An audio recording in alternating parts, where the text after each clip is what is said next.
Movie के शुरू में हम गोरेंग नाम के एक आदमी को देखते हैं जो एक प्रिजन में था और इस प्रिजन को वर्टिकल सेल्फ मैनेजमेंट सेंटर भी कहा जाता है। यहाँ के सेल्स कंक्रीट के बने हुए थे और वो जिस सेल में था उसके वॉल पर नंबर 48 लिखा हुआ था। इधर एक बेड और एक सिंक के अलावा कुछ भी नहीं था और फ्लोर के बीचों बीच एक होल बना हुआ था जिसे उसका सेलमेट ट्राइमेगेसी द पिट कहकर बुलाता है। उधर 100 से भी ज्यादा फ्लोर्स थे और हर एक फ्लोर पर 2 प्रिजनर्स थे जिन्हें मैनेजमेंट द्वारा फेक नेम्स दिए गए थे। हर दिन इस प्लेटफॉर्म के थ्रू खाना ऊपर से नीचे आता है और प्रिजनर्स के पास बस 2 मिनट्स होते हैं खाना खाने के लिए। इन 2 मिनट्स के अंदर जितना हो सके उन्हें खाना खा लेना होगा। फिर 2 मिनट्स खत्म होते ही ये प्लेटफॉर्म नीचे के फ्लोर पे चला जाएगा। अब जो प्रिजनर जितना नीचे के फ्लोर पे होगा उसके पास उतना ही कम खाना पहुंचेगा। देन हर एक मंथ के बाद सभी प्रिजनर्स को रिशफल करके अलग अलग फ्लोर पे भेज दिया जाएगा। जब गोरेंग पहली बार इस प्लेटफॉर्म को देखता है तब वो डिसाइड करता है कि वो कुछ भी नहीं खाएगा क्योंकि उसे भूख नहीं लगी थी और नीचे के लेवल के प्रिजनर्स के लिए वो कुछ खाना छोड़ देना चाहता था।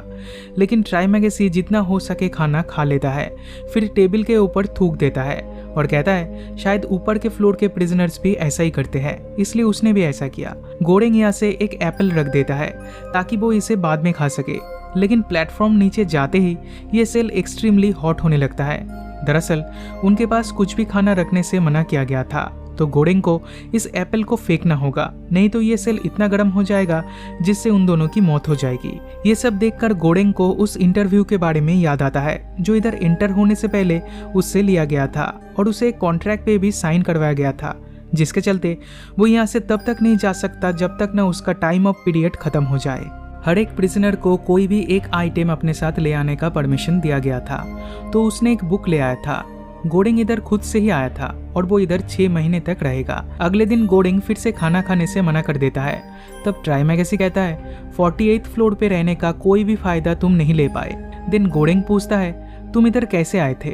इस पे ट्राइमेगेसी कहता है ये सब कुछ स्टार्ट हुआ था एक टेलीविजन एड से। मैंने टीवी पे एक एक्स्ट्रा ऑर्डिनरी नाइफ का एड देखकर उसे खरीदा था, लेकिन उसके कुछ ही दिनों बाद उन्होंने और एक एड निकाला जिसमें एक नए नाइफ को वो प्रमोट कर रहे थे जो पहले वाले से बेटर था। ये देखकर मुझे इतना गुस्सा आया कि मैंने मेरे टीवी को उठाकर विंडो से बाहर फेंक दिया और वो जाकर एक आदमी के सर पे गिरा और उसकी मौत हो गई। एज अ रिजल्ट मुझे इधर भेज दिया गया। वो अभी तक 132 नंबर फ्लोर तक जा चुका था और उसने नोटिस किया था कि इसके नीचे और भी फ्लोर्स है। नीचे के फ्लोर्स पर बहुत ही कम खाना पहुंचता है। 1 महीना उधर रहने में प्रॉब्लम नहीं होती, लेकिन अगर लगातार रिशफल होने के बाद भी उन्हें नीचे का फ्लोर्स मिलता है तब प्रॉब्लम होती है। ये सब सुन के गोरेंग डर जाता है और उसके नीचे के फ्लोर के प्रिजनर्स को कन्विंस करने की ट्राई करता है कि उन सभी को थोड़ा थोड़ा करके खाना चाहिए ताकि नीचे के फ्लोर वालों को भी खाना मिल सके, लेकिन कोई उसकी बात नहीं सुनता। सभी उसे इग्नोर कर देते हैं। देन गोरेंग पूछता है तुम इधर अपने साथ कौन सा चीज लाए थे? ट्राइमेगेसी कहता है वो उस नाइफ को लाया है जो उसने उस एड को देखकर खरीदा था।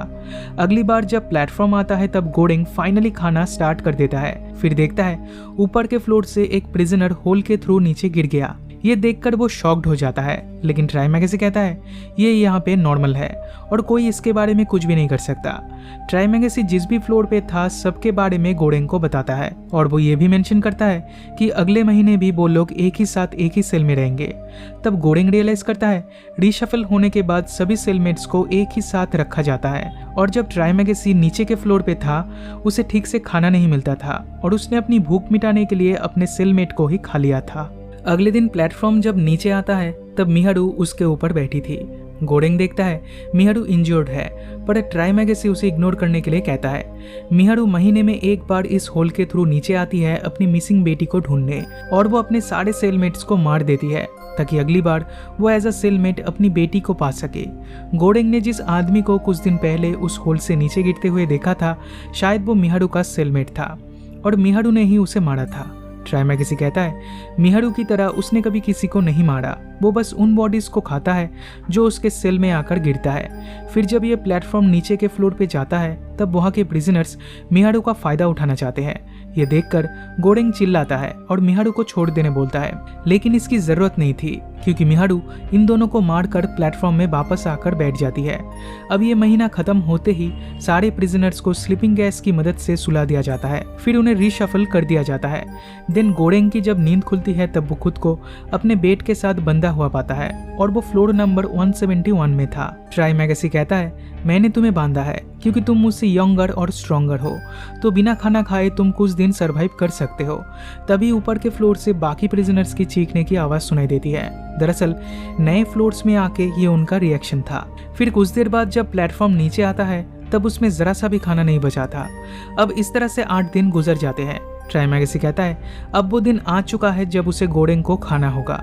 इस पे गोरेंग उसे मना करता है, बार बार उसे रिक्वेस्ट करता है, पर ट्राइमेगसी उसकी एक भी बात सुनना नहीं चाहता और अपने नाइफ से गोरेंग के थाई से जरा सा मीट काट लेता है। लेकिन इससे पहले कि वो इसे खा पाता, वो प्लेटफॉर्म नीचे आता है और उसके ऊपर मिहारू बैठी थी। मिहारू को याद था कि जब उसके ऊपर उन दोनों प्रिजनर्स ने हमला किया था तब गोरेंग उसके लिए कितना ज्यादा परेशान हो गया था।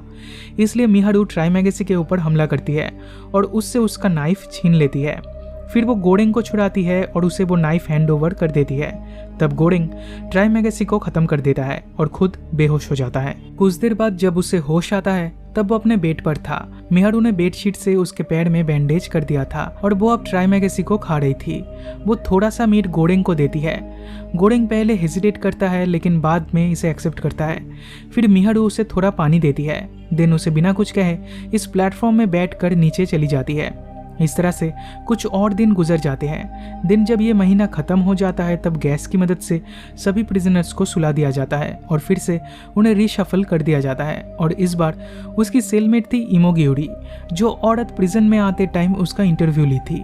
वो अपने साथ अपने डॉग को लाई थी और वो लोग लेवल नंबर 33 पे थे। गोरेंग की तरह वो भी अपनी मर्जी से इधर आई थी, लेकिन उसे पता नहीं था कि यहाँ पर लोगों की मौत भी होती है। फिर वो कहती है शायद इधर 200 लेवल्स है। तब गोरेंग कहता है इधर नीचे के लेवल के प्रिजनर्स को खाना नहीं मिलता, the food is not enough for everyone. इस पे इमोगियोरी कहती है अगर प्रिजनर्स उतना ही खाना खाए जितना उन्हें खाना चाहिए तो किसी को भी भूखा नहीं रहना होगा। जितना खाना दिया जाता है वो सभी के लिए सफिशिएंट है। कुछ देर बाद प्लेटफॉर्म जब उनके फ्लोर पे आता है तब इमोगियोरी उतना ही खाना खाती है जितना उसे ज़रूरत है और वो अपने डॉग को भी थोड़ा सा ही खाना देती है। फिर प्लेटफॉर्म जब नीचे के फ्लोर पे जाता है तब वो बाकी प्रिजनर्स को कन्विंस करने की कोशिश करती है कि उन्हें भी उतना ही खाना चाहिए जितना उन्हें ज़रूरत है। बट ऑब्वियसली वो लोग उसे इग्नोर कर देते हैं, लेकिन वो फिर भी गिव अप नहीं करती। वो हर दिन उन्हें कन्विंस करने की कोशिश करती है और प्रिजनर्स एवरी टाइम उसे इग्नोर कर देते हैं।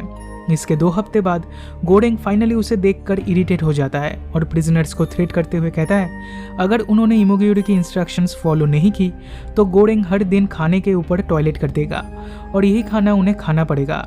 ये थ्रेट काम आता है और प्रिजनर्स लोअर लेवल के प्रिजनर्स को ये मैसेज पास कर देते हैं। कुछ देर बाद प्लेटफॉर्म जब उनके फ्लोर पे आता है तब उसके ऊपर मिहारू बेहोश होकर पड़ी थी। ये दोनों फौरन उसे बेड पे सुला देते हैं और उसे होश में लाने की कोशिश करते हैं।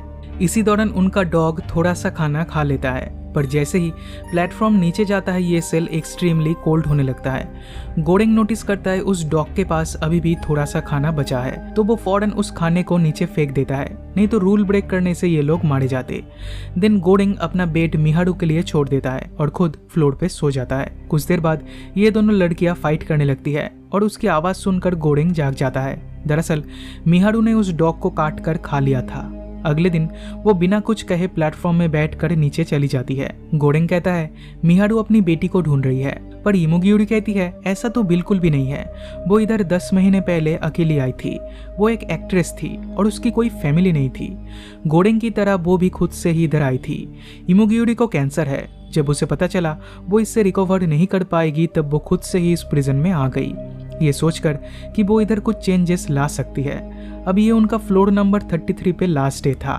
गोरेंग इमोगियोरी को रिक्वेस्ट करता है कि तुम्हें कुछ खा लेना चाहिए, हो सकता है कल रीशफल होने के बाद हम दोनों और भी लोअर लेवल पे चले जाए और उधर तुम्हें कुछ भी खाने को नहीं मिले। लेकिन वो इतना ज्यादा डिप्रेस्ड हो चुकी थी कि वो अपने बेड से नहीं उठती। अगली सुबह गोरेंग की जब नींद खुलती है तब वो फ्लोर नंबर 202 पे था, यानी इधर 200 से भी ज्यादा फ्लोर्स है। ये देखकर इमोगियोरी और भी ज्यादा डिप्रेस्ड हो जाती है और वो खुद को खत्म कर देती है। कुछ देर बाद उसे हेलुसिनेशन होने लगती है। ट्राइमेगेसी और इमोगियोरी की घोस्ट उसे दिखाई देती है और वो लोग उसे इमोगियोरी की बॉडी को खाने के लिए इंसिस्ट करते हैं। हालांकि गोडेंग खुद को रोकने की बहुत ट्राई करता है। वो अपने बुक की पेजेस को खाकर भूख मिटाने की कोशिश करता है और वॉल पे स्क्रैच करके डेज काउंट करके खुद को बिजी रखता है।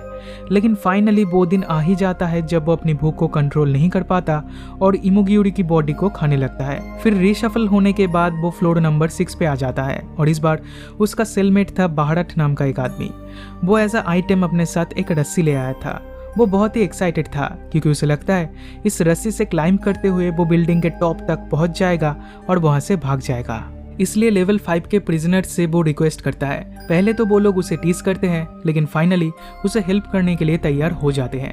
फिर जब बाहरट इस रस्सी को क्लाइंब करते हुए ऊपर जा रहा था तब वो लोग इस रस्सी को छोड़ देते हैं, जिससे बाहरट नीचे गिर जाता है और ये रस्सी होल के अंदर खो जाता है। कुछ देर बाद प्लेटफॉर्म नीचे आने पर ये लोग खाना स्टार्ट कर देते हैं और तब भी लेवल 5 के प्रिजनर्स उनका मजाक उड़ा रहे थे। रात को गोडेंग को ट्राइमेगेसी का घोस्ट फिर से दिखाई देता है जो उससे कहता है तुम यहाँ पे बहुत अच्छा कर रहे हो और बस 1 महीने बाद तुम्हें छुट्टी मिल जाएगी। अब गोडेंग के दिमाग में एक प्लान आता है और उसके लिए वो बाहरट से मदद मांगता है। गोडेंग कहता है हमें जो भी वेपन मिले वो लेकर हम इस प्लेटफॉर्म के थ्रू नीचे जाएंगे और सभी को उतना ही खाना खाने देंगे जितना उन्हें जरूरत है। इससे सभी प्रिजनर्स को खाना मिल पाएगा। बाहरट इस पे राजी हो जाता है और एक बेड को तोड़कर उसके मेटल पाइप्स को ये लोग एज अ वेपन यूज करते हैं। फिर ये लोग प्लेटफॉर्म के ऊपर बैठकर लेवल 7 में जाकर पहुंचते हैं। गोडेंग कहता है हम लोग इन प्रिजनर्स को खाना टच भी नहीं करने देंगे क्योंकि ये लोग कल खाना खाए थे, तो फिर परसों इन लोगों को खाना दिया जाएगा। लेवल 50 से हम लोग खाना डिस्ट्रीब्यूट करना स्टार्ट करेंगे क्योंकि उस लेवल से लोगों को ठीक से खाना नहीं मिलता। बाहरट इस पे हेजिटेट करता है क्योंकि ये दोनों प्रिजनर्स उसके फ्रेंड्स हैं और 1 हफ्ते पहले उन्होंने उसे ऊपर के फ्लोर पे क्लाइंब करने में मदद किया था। लेकिन गोडेंग का पॉइंट ऑफ व्यू भी उसे समझ में आता है और वो अपने फ्रेंड्स को भी खाना टच करने नहीं देता। फिर ये दोनों धीरे धीरे करके नीचे के फ्लोर पे जाने लगते हैं। तब एक फ्लोर पे बाहरट ब्रैम्बैंग नाम के एक ओल्ड मैन को देखकर शॉक्ड हो जाता है। बाहरट उन्हें बहुत ही रेस्पेक्ट करता है। ब्रैम्बैंग उनकी इनिशिएटिव की तारीफ करते हैं लेकिन वो ये भी कहते हैं अगर वो इस काम में सक्सेसफुल हो भी जाए तब भी एडमिनिस्ट्रेशन को इसके बारे में पता नहीं चलेगा और वो इस पे ध्यान भी नहीं देंगे। लेकिन ग्राउंड लेवल पे जो लोग काम करते हैं अगर उन तक कोई एक भी डिश सही सलामत पहुंच जाए तो उन्हें उनका काम का एक्नॉलेजमेंट मिल सकता है। तब बाहरट और गोडेंग जिस खाने को चूज करते हैं उसका नाम है पैनाकोटा। ये एक बहुत ही लग्जरियस डिश है, तो अगर ये अनटच्ड ग्राउंड लेवल पे पहुंच जाए तो इसका इंप्रेशन अलग ही होगा। देन ये दोनों फिर से नीचे जाने लगते हैं और 50th लेवल पर पहुंचने पर प्रिजनर्स को खाना देना स्टार्ट करते हैं। अब 97th लेवल पर उन्हें एक सिक मैन और एक मेंटली डिसेबल्ड बॉय मिलता है। गोडेंग इस आदमी को सूप पिलाने की कोशिश करता है लेकिन ये लड़का कहता है आप उन्हें लेकर टेंशन मत लो क्योंकि बहुत जल्दी मैं अपनी भूख मिटाने के लिए इन्हें खाने वाला हूँ। अब ये लोग नोटिस करते हैं कि इधर 250 से भी ज्यादा फ्लोर्स हैं, तो गोडेंग का कैलकुलेशन गलत था। देन अगले फ्लोर पे 2 प्रिजनर्स मिहारू पे हमला कर रहे थे। बाहरट और गोडेंग फौरन उसकी मदद करने के लिए जाते हैं और बहुत कोशिश करने के बाद उन दोनों प्रिजनर्स को मार गिराते हैं, लेकिन तब तक मिहारू की भी मौत हो चुकी थी। ये दोनों फिर से नीचे जाने लगते हैं और जो भी प्रिजनर्स मिलते हैं उन्हें खाना देते हैं, पर मैक्सिमम फ्लोर्स पर प्रिजनर्स की मौत हो चुकी थी। फाइनली प्लेटफॉर्म फ्लोर नंबर 333 पे आकर रुक जाता है। दैट मीन्स ये यहाँ का लास्ट फ्लोर है। शुरू में उन्हें लगता है ये फ्लोर बिल्कुल भी खाली है, लेकिन बेड के नीचे से एक छोटी सी बच्ची निकल के आती है। इसका नाम है माली, जो खो गई थी, एंड मिहारू जिसे ढूंढ रही थी। ये दोनों माली के पास जाते हैं और जैसे ही ये दोनों प्लेटफॉर्म से उतरते हैं प्लेटफॉर्म नीचे जाने लगता है। तब गोडेंग कहता है पैनाकोटा को उस होल में से नीचे फेंक दो, लेकिन बाहरट ऐसा करना नहीं चाहता। लेकिन इससे ये सेल उन्हें पनिश करने के लिए ना ही हॉट ना ही कोल्ड होता है। एंड फाइनली बाहरट माली को ये पैनाकोटा दे देता है और वो इसे खाने लगती है। अब गोडेंग ने नोटिस नहीं किया था, पर बाहरट काफ़ी ज़्यादा इंजर्ड हो चुका था, तो बहुत ज़्यादा ब्लीडिंग होने के कारण उसकी मौत हो जाती है। अगले दिन गोडेंग माली को लेकर प्लेटफॉर्म के ऊपर बैठ जाता है और ये प्लेटफॉर्म उन्हें ग्राउंड लेवल पे ले आता है, जो कम्प्लीटली डार्क एंड एम्प्टी था। और इसी के साथ ये मूवी यहीं पे ख़त्म हो जाती है।